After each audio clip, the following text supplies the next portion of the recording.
قد كفاني علم ربي من سؤالي الحمد لله حمدا كثيرا طيبا مباركا فيه ملء السماوات وملء الأرض وملء ما شئت من شيء بعد وأشهد أن لا إله إلا الله وحده لا شريك له وأشهد أن سيدنا محمدا عبده ورسوله أما بعد.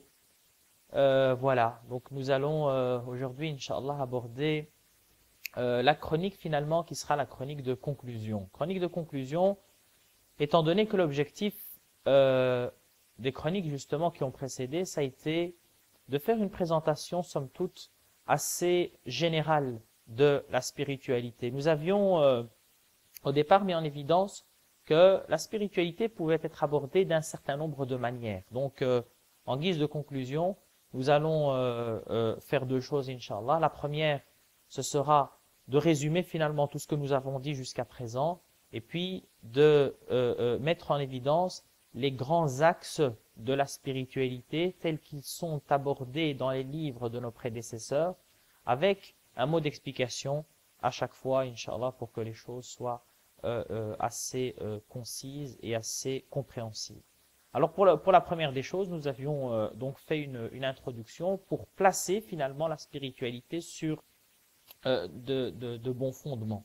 Le fondement de la spiritualité, c'est le travail c'est le travail sur an-nafs, c'est le travail sur l'être, puisque l'être humain est composé d'un certain nombre de composantes justement, et que ce travail de spiritualité ne devait pas être fait sur le cœur, étant donné sa vocation purement bonne, purement bénéfique, même si quelquefois il peut être souillé par justement les déviations de an-nafs. Donc le travail qu'il s'agit de faire, c'est un travail de purification tel que l'a décrit le prophète alayhi salatu wassalam dans un certain nombre de versets, notamment وَنَفْسٍ وَمَا سَوَّاهَا فَأَلْهَمَهَا فُجُورَهَا وَتَقْوَاهَا قَدْ أَفْلَحَ مَنْ زَكَّاهَا وَقَدْ خَابَ مَنْ دَسَّاهَا. A gagné celui qui a purifié son être et a perdu celui qui la corrompt. Et puis Dieu subhanahu wa ta'ala nous demande justement de faire tout un travail qui nous permet de passer d'un stade de nafs vers un autre stade jusqu'à ce que nous entendions le discours de Dieu subhanahu wa ta'ala par lequel nous espérons être interpellés les jours du jugement dernier. Ya ayyatuha nafsul mutma'innah irji'i ila rabbiki radiyatan mardiyah fadkhuli fi ibadi wadkhuli jannati. Ô toi âme apaisée, âme qui a justement pu faire la mesure entre ses penchants, entre ses pulsions et entre l'inspiration de Dieu subhanahu wa ta'ala, et qui est apaisée à ce niveau. Ya ayyatuha nafsul mutma'innah irji'i ila rabbiki radiyatan mardiyah. Retourne vers ton Dieu subhanahu wa ta'ala que tu agrées qu'il t'agrée. Tu agrées puisque tu as compris la place qui est la tienne dans ce bas monde, l'objectif pour lequel Dieu subhanahu wa ta'ala t'a créé, la raison d'être des éléments qui t'entourent, et à ce moment-là, Dieu subhanahu wa ta'ala t'accordera un don extraordinaire qui est celui d'être agréé par le Tout-Puissant subhanahu wa ta'ala, qui n'a même pas besoin de nous subhanahu wa ta'ala. Et puis le Seigneur accordera à ce moment-là une place pour le serviteur qui est extrêmement gratifiante, qui est justement celle de devenir un être réalisé. Ya ayyatuha nafsul mutma'innah irji'i ila rabbiki radiyatan mardiyah fadkhuli fi ibadi. Entre dans ma servitude. On pourrait dire ici entre parenthèses complète, ma servitude complète, puisque chaque être humain finalement, qu'il le veuille, qu'il ne le veuille pas, qu'il soit croyant, qu'il ne le soit pas, est un serviteur de Dieu subhanahu wa ta'ala, mais pas un serviteur réalisé. Et ce que nous demandons à Dieu subhanahu wa ta'ala par le biais de la spiritualité, par la purification que nous essayons de réaliser les uns et les autres, c'est justement de devenir un serviteur complet de Dieu subhanahu wa ta'ala, qui à ce moment-là pourra bénéficier bénéficier donc du paradis de Dieu subhanahu wa ta'ala. Fadkhuli fi ibadi wadkhuli jannati.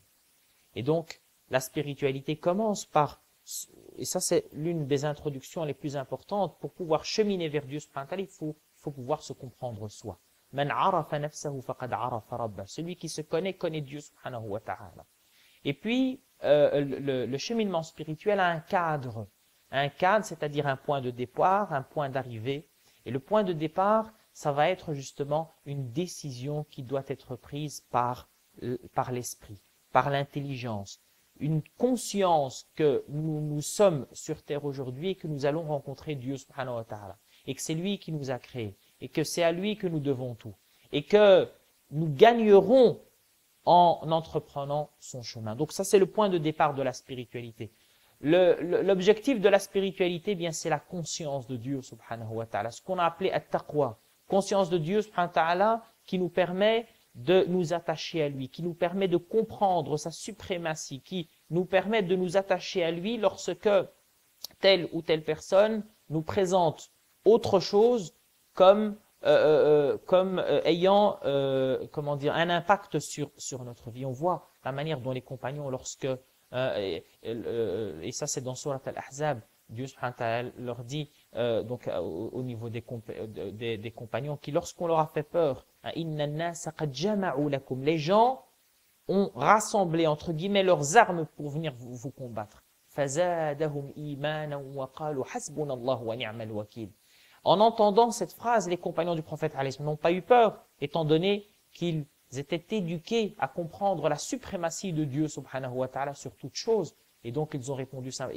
Ils ont eu plus de foi en entendant cette remarque, et ils se sont dit hasbunallah wa ni'mal wakil. Dieu subhanahu wa ta'ala nous suffit. Le problème, c'est, est-ce que Dieu subhanahu wa ta'ala est avec nous? C'était des gens qui avaient la conscience de Dieu subhanahu wa ta'ala. Celui qui vit dans ce bas monde avec cet état de fait, c'est-à-dire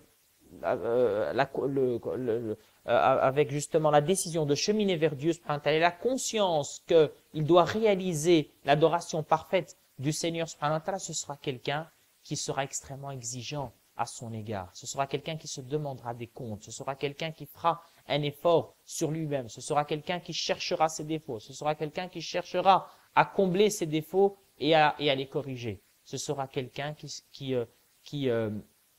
ce sera quelqu'un dont la critique sera dirigée contre lui-même et non plus contre les autres. Assez régulièrement, certaines personnes m'interrogent sur un certain nombre d'événements. Voilà, pourquoi, qu'est-ce qui s'est passé dans tel endroit, pourquoi est-ce que vous avez fait telle et telle chose, etc. La question que j'ai envie de poser, elle est à deux niveaux. La première, c'est en quoi telle ou telle chose vous intéresse. Parce que le prophète alayhi disait min husni islamil mar'i tarkuhu ma la ya'ni. Celui qui a une morale et une croyance et une éthique qui est correcte, eh bien le signe de cela, c'est qu'il se détourne de ce qui ne l'intéresse pas. Et puis finalement, est-ce que nous n'avons que ça à faire, à pratiquer le voyeurisme les uns sur les autres? Est-ce que le plus important, ce n'est pas finalement de se poser la question de qu'est-ce qui est réellement important dans ce bas monde? Est-ce que c'est Dieu subhanahu wa ta'ala et mon devenir le jour du jugement dernier, ou c'est autre chose que cela?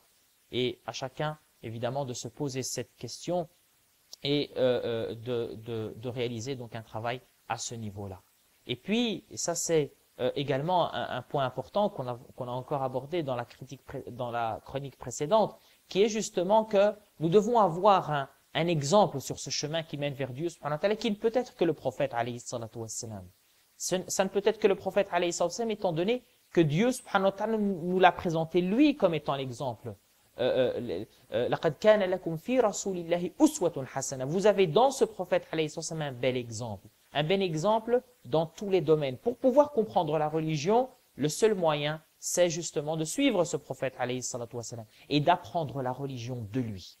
Et c'est dans ce cadre-là que les savants ont compris ce qu'on appelle aujourd'hui l'ijaza, c'est-à-dire l'aptitude à pouvoir notamment pratiquer ad-da'wa ila Allah subhanahu wa ta'ala. Dieu subhanahu wa ta'ala, en parlant du prophète alayhi sallam et en le présentant, il dit inna arsalnaka shahidan, nous t'avons envoyé comme témoin, shahidan wa mubashiran wa nadhira, comme annonciateur de la bonne nouvelle et comme avertisseur, wa da'iyan ila Allah bi idhnihi wa sirajan munira. Nous t'avons envoyé comme quelqu'un qui appelle à Dieu subhanahu wa ta'ala par sa permission.